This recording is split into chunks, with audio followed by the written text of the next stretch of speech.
Yes.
So depending on what time the press conference is over, if the guys upstairs are done, then y'all can catch the live football.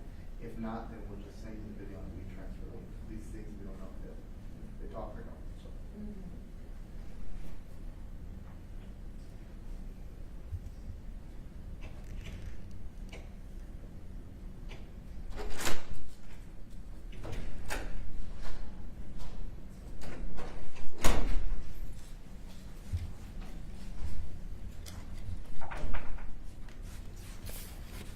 Good evening. Thank you all so much. Sorry about the delay. It's been a very busy couple of days around here. So we're originally going to brief you up on a case that is still ongoing. I'll give you details on it. But additionally, we're going to brief you up on two cases that happened yesterday. All of these cases involve our Child Safe Unit, which is the Child Safe Unit is a group of detectives that specialize in child crimes. So they're an offshoot of the Special Victims Unit, but they specialize strictly on crimes involving children, which all three of these cases today do. And I should also mention that all children in this instance that we have information on to this point are safe and sound and accounted for. However, there is the possibility that there may be other victims out there, and that's why we wanted to bring this information out to you all today. So we're going to start out with the case of Cedric Wheeler. Date of birth 7/21 of 78. He is 47 years of age. Cedric is currently under arrest for promotion of child pornography, possession, access, child pornography, sexual conduct. He was already known to us from a previous case, so I'll start with that previous case. Back this summer, we actually had occasion to make an arrest of Mr. Wheeler for continuous sexual abuse of a child. What we were able to at that point develop was that he had been engaging in sexual contact with a child that is now older, but our understanding is that he'd been abusing this child sexually from between the ages of between 2 and 4 to the point where she was 11 years of age. And this is a young child that he had access to basically on an almost daily basis. And so that child was removed from that situation. He was placed under arrest, and he is currently out on bond for that case. The reason that he's being rearrested is because here a couple days ago, we were actually contacted by an outside agency that had occasion to come into contact with Mr. Wheeler on a section of the dark web that an undercover officer from another agency had occasion to come into contact with him, and acting in a covert capacity actually began conversing with Wheeler. At that time, Wheeler exchanged photographs with this undercover officer, obviously thinking that this was a person that was like-minded, that had the same sexual interest in children, exchanged pornographic material of a child with this undercover officer, and this agency brought the information to us. We were able to continue to work on it. We already had him identified, and so we were able to go out earlier today and we rearrested him out on Grossenbacher Road, which is far west Bexar County. We were able to take him into custody without incident and executed a search warrant at his home. Currently, he is upstairs talking to our investigators. As I mentioned earlier, We can either send you all video of him later if you'd like, or if you'd like to stick around, you'll be able to get video of him as well. Either way, we wanted to get you the information. Esta tarde nosotros arrestamos a este sospechoso Cedric Wheeler por intercambiar fotografías pornográficas de un niño, un menor de edad, que nosotros ya conocíamos a Wheeler. Hace unos cuantos meses nosotros lo arrestamos por abuso continuo por una niña menor de edad, que se aparenta que él ha estado abusando sexualmente de esta niña entre las edades de 2 y 4 años hasta que la niña tenía aproximadamente 11 años de edad. Ya cuando nosotros nos dimos cuenta de ese caso, nosotros sacamos la niña de esa situación donde ya él no podía tener acceso a ella. Ella está segura ahorita.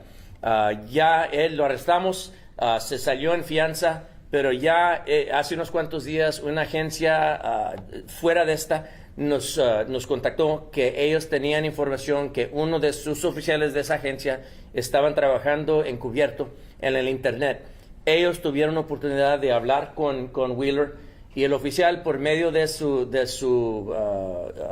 papel de encubierto, logró hablar con Wheeler, y Wheeler, obviamente pensando que estaba hablando con alguien con las mismas intereses sexuales que él, le mandó pornografía de una niña al oficial encubierto.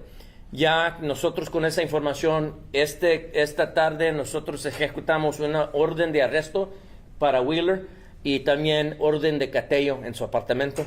Ahorita estamos revisando la evidencia y ahorita están hablando con él arriba, pero él se va a enfrentar con este cargo nuevo, y pues ojalá vamos a ver qué más nos llega de este caso. Any questions on Wheeler before we move on to the next two cases? Can you explain the difference between the two charges? Sure. Well, obviously, there's two different violations. There's simple promotion or simple possession of pornography, which obviously is a bad enough charge. But then sharing that, you're now promoting that same. So we're looking at two separate charges, basically the same piece of evidence, but possessing it is one thing, sharing it with another person is another. In these areas of the dark web, and of course I'm not telling you anything you don't already know from these cases before, but in these areas of the dark web, these suspects, they trust each other, and this is a lifestyle for them. They immerse themselves in this lifestyle, and they trade this information with each other. They discuss their exploits, if you can call them that, with each other. I'll be honest with you. I was reading parts of this affidavit this morning, and I couldn't even finish reading what I was reading. It's pretty graphic, pretty disgusting stuff. Knowing that this is an actual, real child that this person is, not just imagining. He did these things, and he's talking about doing these things in graphic detail, and it's heartbreaking to know. I'm glad in this instance that this little girl is safe and sound. But again, there's always the possibility that there's other victims out there. So we're asking anybody with information on anything involving this suspect to please give us a call, 210-335-6000. You can also email us at bcsotips@bear.org. Was the child known to the victim though in the video that he was showing? In Spanish? In Spanish? Yeah. Okay, sí, él la conocía a la niña. Era alguien que él tenía acceso a esta niña, y pues obviamente le hacían confianza a este sospechoso, pero ya él no está en contacto con la niña. Entonces es la misma niña que la abusaba. Bueno, es lo que pensamos ahorita. Las fotografías, cuando menos algunas de las fotografías que él le mandó al oficial encubierto, nosotros pensamos que es la misma víctima, pero también no se sabe realmente. Entonces les estamos pidiendo al público que si tienen información tocante esta víctima o otras víctimas, que por favor nos hablen, 210-335-6000. También nos pueden mandar email, bcsotips@bear.org. What I was telling her is that we believe at this point that the pictures that were exchanged with the undercover officer, we believe it's the same victim from the continuous sexual abuse case, but anything's possible. We may be talking about 2 different victims. There may be other victims that we don't have evidence of yet. That's why we're asking the community to call us. Is there multiple videos that he also has in his possession? Was it just these that you guys found, Well, or is there more that we should be anticipating and finding? Well, right now we've got evidence of these that is what he shared. But obviously, anytime we execute a warrant, and I was actually there for the warrant execution, it's all about gathering all the evidence that we can, and then later we review that evidence. So it would not surprise me to find additional evidence of other victims in that stuff once we start processing all that evidence. You said he's answered questions from investigators. Is he denying the allegations? Is there anything you can reveal? I know. Yeah, nothing I can really part with at this point. I mean, he is talking to investigators, but I don't really have much detail about what's being discussed. Does he also have children of his own? I don't know that. I think he does have adult children of his own that no longer live around here. I think they live out of state. So any other questions on Cedric, and then we'll move on to the next one? Okay, so the next, and we can always come back to it if you have other questions. This is Joel Garza. He's 45 years of age.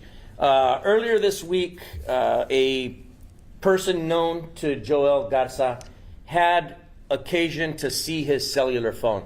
While that person saw Mr. Garza's cellular phone, they saw what they believed to be pictures of a child, inappropriate pictures of a child on that phone, and prompted them to call us. Yesterday, we were able to check the information ourselves. We believe that information contained on his cellular device was inappropriate pictures of a young child as well. A young child that we believe is known to him and that he has had access to in the past. That led us to obtain an arrest warrant for him for invasive visual recording of a child. He was called into our office. Obviously, we didn't tell him why he was coming down here. And during the course of a conversation with him, we placed him under arrest and took him across the street to South Tower to be booked for that invasive visual recording of the child. In this instance, we're super excited that the person that obtained this information didn't just confront him with it, didn't just delete the evidence. They notified authorities and let us take it from there.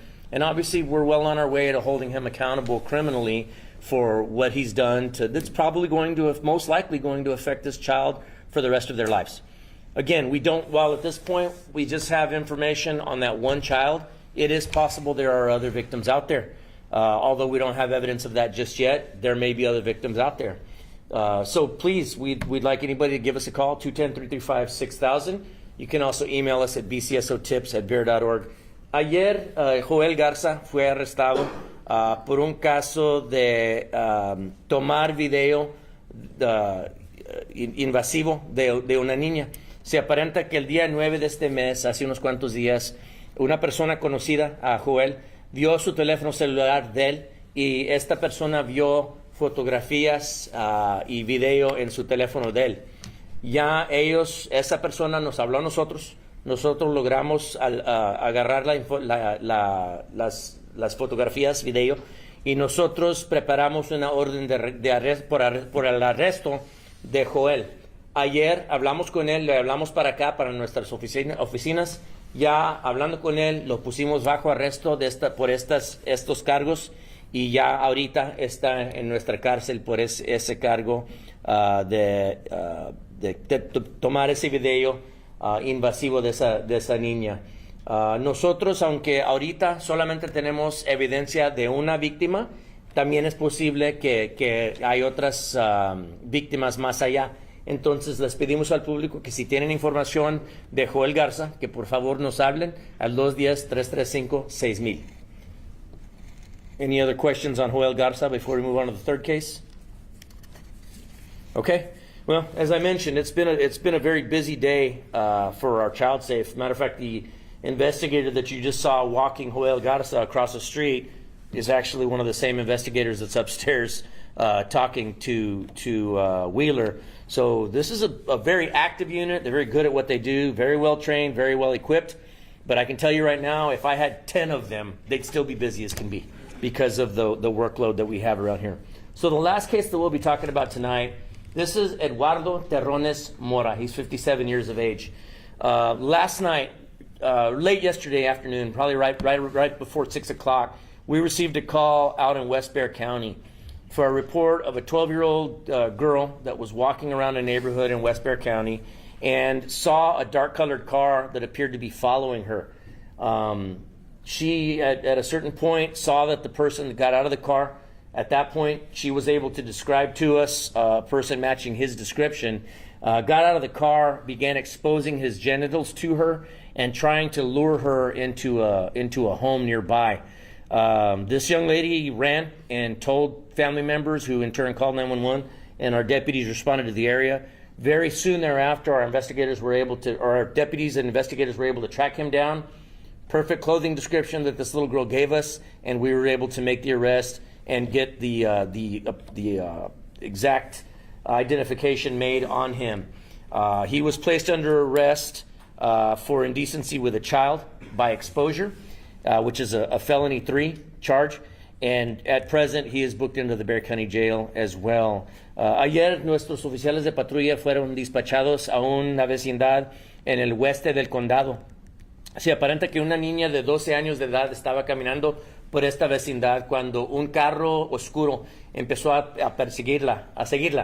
Ya el sospechoso se salió de ese carro y él empezó a exposarse a la niña.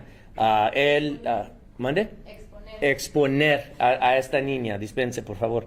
Ya él empezó a tratar de atraer a la niña a una casa, y esa niña corrió de la escena y pues obviamente se puso en contacto con su familia, que nos hablaron a nosotros. Ella nos dio descripción del sospechoso, y con esa descripción logramos encontrar al sospechoso, arrestarlo, y luego ella nos ayudó a identificarlo positivamente. Ya lo pusimos bajo arresto y ahorita está en nuestra cárcel por este cargo de indecencia con un menor de edad. Questions? Does he have any past criminal history, like has been caught doing this before? I think just DWI on this suspect is all we have in prior history. But again, so brazen, because it wasn't really dark yet. It was still daylight, kind of, at that time. So, I mean, that's pretty brazen. It's pretty brave. We're thinking there's a possibility there may be other victims or witnesses out there that, once again, we're asking people to call us, 210-335-6000. You can also email us at bcsotips@bear.org. You said West Bexar County. Is there a more neighborhood? Sure. People know? I could say it's off Tally Road. Okay. Any other questions for us on these or any other cases? How many people are on the unit? In the child safe unit, it's about 4 investigators plus a supervisor. But again, we could probably triple the size of that unit, and they'd still be busy as could be. But thankfully, they're very good at what they do and truly dedicated. The investigators are out there talking to Wheeler right now. Have probably been working pretty much around the clock on not on these 3 cases. They were just between us. They were briefing me up on a couple of other cases that they worked on yesterday. These are just the 3 that they made arrests on yesterday. They've got other cases in the works that they haven't even gotten to the point where they're making arrests on those either. So, again, I'm thankful that we've got truly dedicated, not just deputies around here, but investigators and supervisors, of course. But rest assured that they're out there working day in and day out for the citizens of Bexar County.